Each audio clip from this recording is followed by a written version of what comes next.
Hi guys, we're currently here on our July summer prep camp.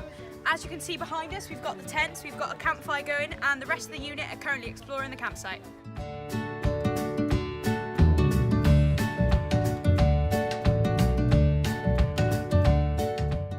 It's going to be a fun camp, and we're getting ready for the Jamboree next year, preparing for all the challenges that will be involved. Go for it. So we woke up and doing services on the campsite, building bird boxes and trimming trees. We are painting a bird box in a very precise way.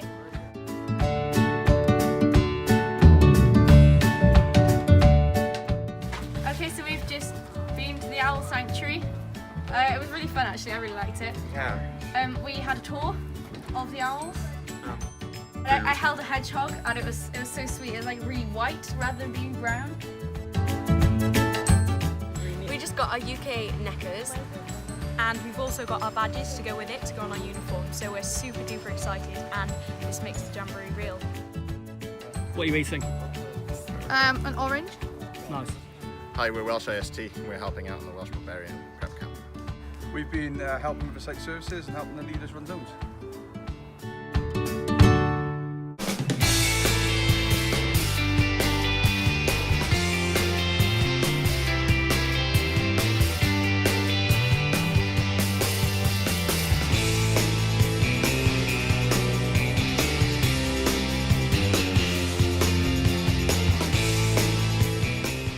I hope you enjoyed that video, and if you want to find out more about our adventures to Jamboree and follow our story, or if you want to be part of our story, give us a like on Facebook, a follow on Twitter, or subscribe down below.